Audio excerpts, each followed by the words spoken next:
Welcome to your mini lecture on Chapter 10, Schizophrenia and Other Psychotic Disorders.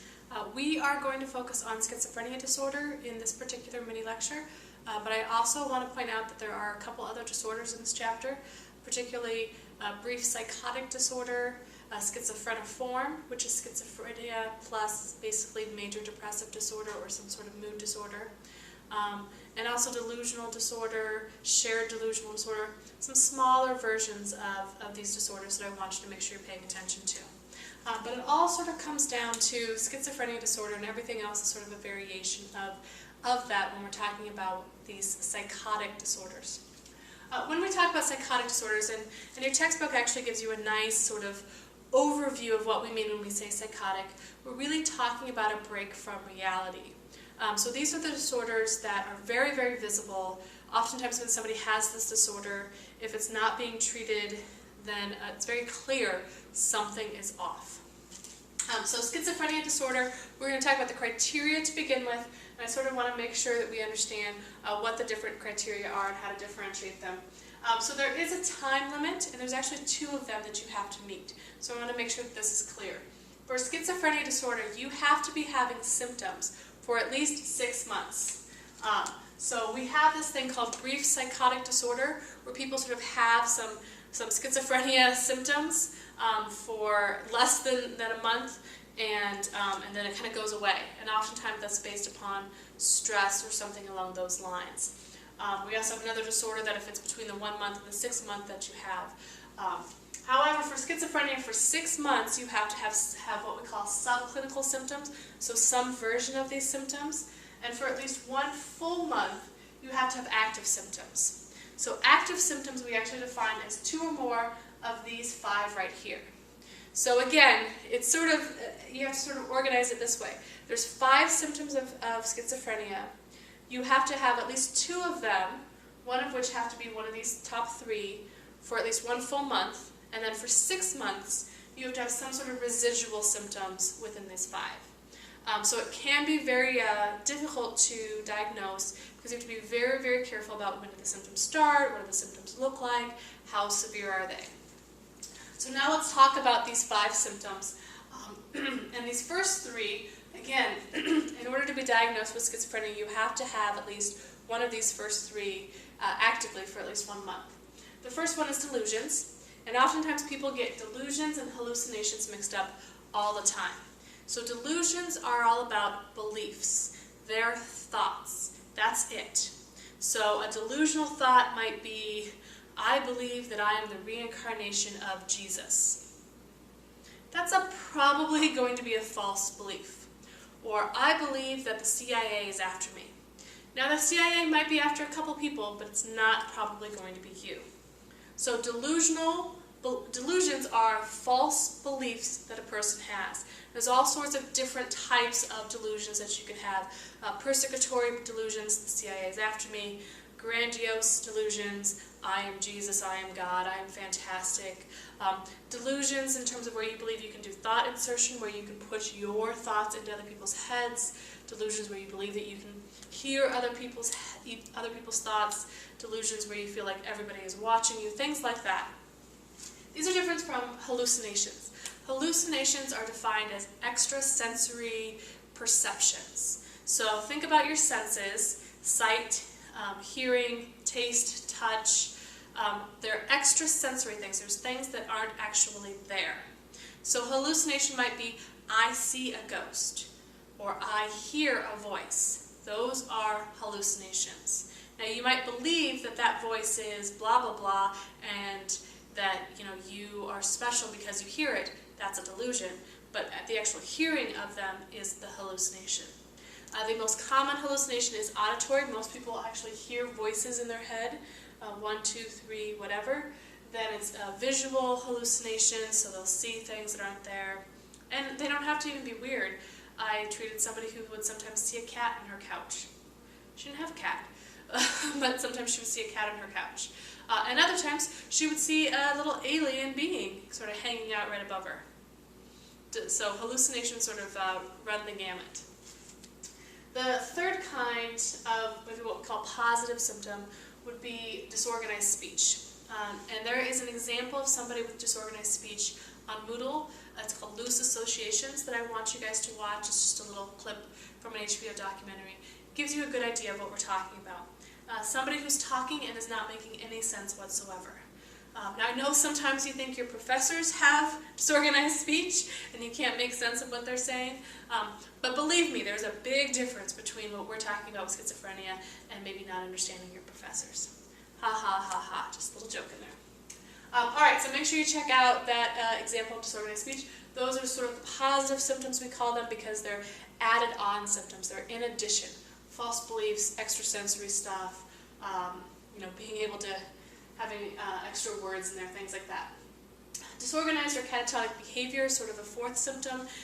It's sort of controversial. It may be taken out eventually, but when we say catatonic behavior, we're usually talking about people who are sort of stuck in a position. So you might have seen this in a movie or something, somebody who maybe is just sitting in a chair and is like this. And they don't move and they don't respond and they don't react to the world. That's what we call catatonia. You're rigid, your limbs become really rigid and you're stuck. And somebody could move you and you won't respond to them. Disorganized behavior could also be somebody who just, instead of being stuck in a position, they're stuck in emotion. So they just sit there all day and they do this. That could be considered disorganized behavior. So some sort of movement-related issues in terms of, it's very rare and it's actually very, very odd. I'm not sure where that comes from. The fifth one is what we call negative symptoms. There's actually 5 different negative symptoms, and you only have to have one in order to meet the criteria of negative symptoms. Most people will have a couple of these, but it's still only meeting one of the criteria. So even if you have 2 negative symptoms, you still only have one criteria of schizophrenia, the negative symptoms. Does that make sense? I want to make sure that that's separated out. And here are negative symptoms. So positive symptoms are extra things are added. Negative symptoms are things that are taken away. You're a little less sort of in terms of interacting as a person than others. So one is diminished emotional expression. So sometimes people with schizophrenia will be talking about something that might be really, really emotional. They could be talking about being raped, and they'll talk about it in a very deadpan way, sort of a Ben Stein sort of way, And then I watched the man get his head cut off. That was really scary. Very flat, no emotion. That's a negative symptom. Anhedonia is what we call a lack of anticipatory pleasure.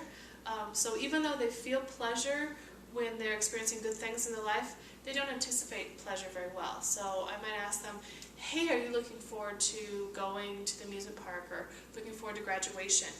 No, not really. They don't experience any pleasure in thinking about good things happening in the future. Avolition runs sort of with motivation. It's a lack of motivation. And you have to rule out that this lack of motivation comes from something else, such as using marijuana or something like that. So it's just they have no desire they have no motivation to propel themselves into anything.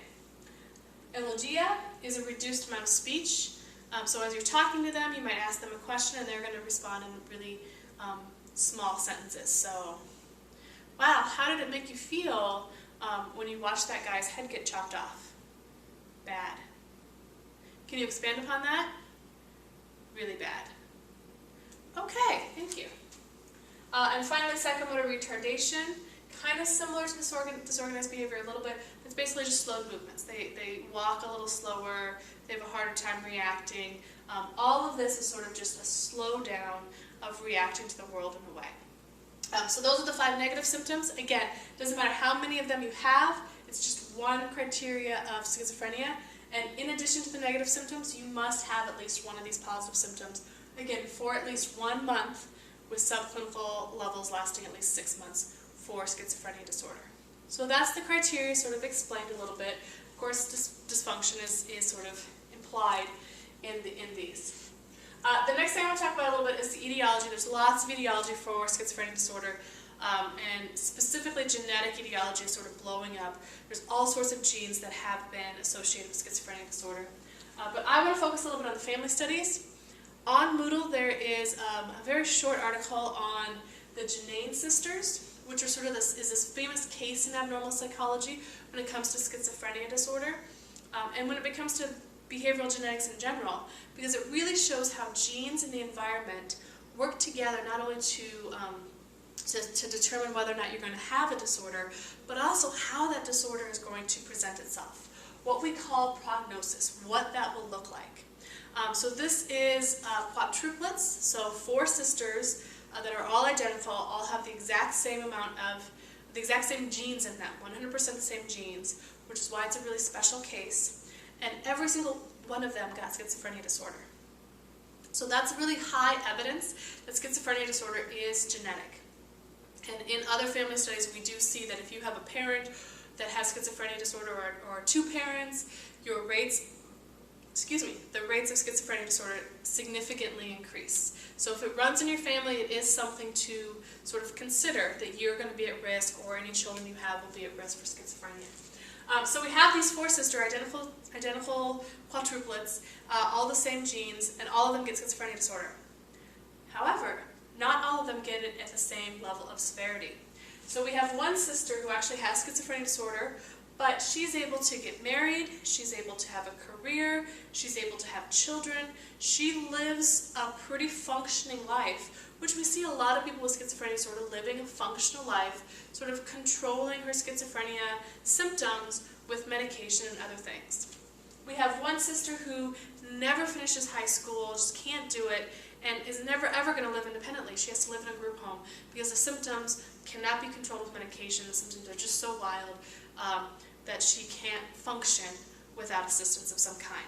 And then the other 2 sisters sort of fall somewhere in the middle, where they're kind of in and out of different group homes, but they have different periods of time where they're having more functional living, more independent functional living. So they kind of fall on this continuum on the schizophrenia disorder. And so that's probably environment, because they all have the same genes. So if you have the same genes for schizophrenia disorder, why don't you all have the same type of schizophrenia disorder? Why don't you have the same prognosis? Well, it's because the environment impacted them. And it talks a little bit about how their parents treated them differently and other things sort of in the environment that could be pinpointing why.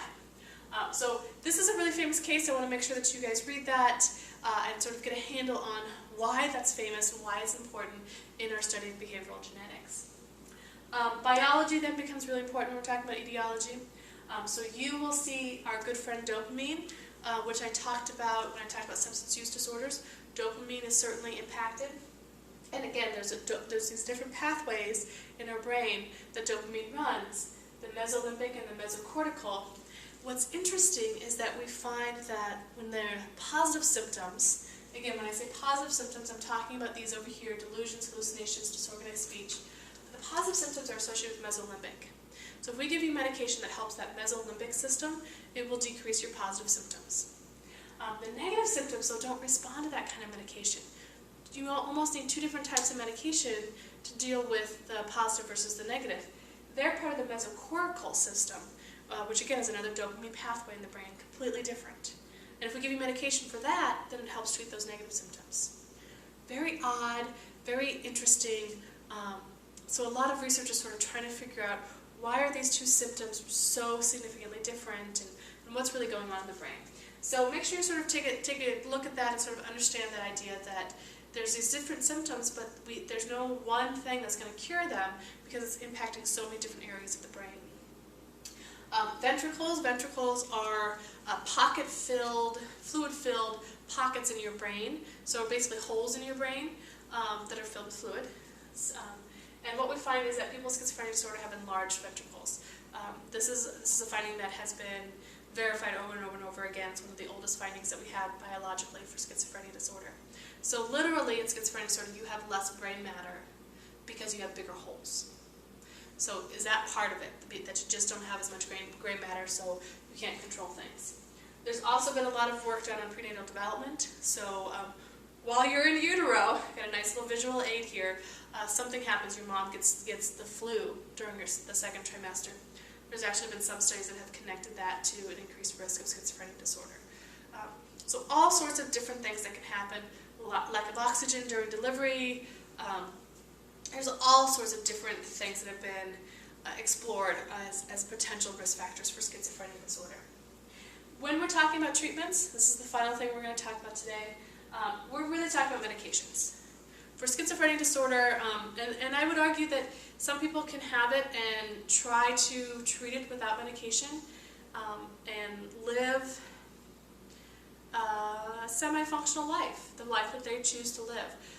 So I'm never one that forces people with medication, but in any of these disorders, schizophrenia in particular is the one that you almost have to have medication if you're going to treat it. It's a go-to. It's so severe, it's so biologically based. Medication really is a key component to treatment. So we have what's called first generation, second generation meds. So make sure you kind of look at the difference. The first generation came out in the 1950s, and that was sort of the miracle drug, because a lot of the people who were in mental institutions at the time were people who were suffering from schizophrenia disorder, because they had these delusions and these hallucinations and they couldn't control them. And you know, think about trying to have a job when you're having all sorts of hallucinations all over the place. So the first generation meds came out, and they were the miracle cure. They got people out of the mental institutions. These are things like Haldol and Thorazine and things like that. These are heavy-duty, severe drugs. There are some major side effects when it comes to these drugs. Make sure you're sort of looking at that, what those heavy side effects are. And we didn't really do a lot of research because we thought we had these miracle drugs, and they work really, really well to treat these positive symptoms. They do nothing for the negative symptoms, though. So in the 1990s, there's a resurgence saying, hey, these meds are not the best meds that we can come up with. Heavy-duty side effects, they don't do anything for negative symptoms, let's try again. And the second generation meds came out in about the 1990s, so fairly recent. And this is where we call things like Abilify, Risperdal, Geodon, Seroquel. These are names you might have heard of before. Those are our second generation meds. So still treating positive symptoms, but they actually also treat the negative symptoms. So they're actually doing a double duty. And they're not perfect, but they certainly do a better job in some cases than the first generation meds for some people. And they have less side effects. They still have some side effects, but they have less severe side effects in the first generation. So nowadays, when people get diagnosed, they usually go to the second generation meds, although some people are still on first generation meds because they work for them. And sometimes second generation meds just don't work and they have to use the first gen. So it's not like the first generation don't get used anymore, but the second generation there's many advantages over it, over the first generation. Here's the biggest issue when it comes to treatment, is compliance with medication. Because the symptoms are so severe, oftentimes people do not, or because the side effects are so severe, oftentimes people do not want to take the medication. They often feel like the medication also makes their heads really fuzzy, and it really takes away parts of their personality that they don't want to. So compliance when it comes to taking meds in schizophrenia disorder is the biggest issue. So definitely look at, and the textbook I think does a really great job of looking at this issue of compliance from both sides. Because if you're somebody with schizophrenia disorder, you're on medication for the rest of your life. And that's quite the sentence to have to suffer, especially because medications aren't always gentle, and they have these side effects that you have to deal with. And a lot of people, especially people who've had schizophrenia disorder for a while, have been burned through the use of other medications or other technologies, and just don't trust the medication or the doctors to help them. So there's really good reasons why a lot of people will not be compliant on medication. So make sure you look at that and sort of explore that issue a little bit through your textbook. Alright, I think that's everything that I wanted to cover for this chapter. Again, if you have questions, make sure you're posting them up on Moodle, and we can sort of talk through any questions that you have.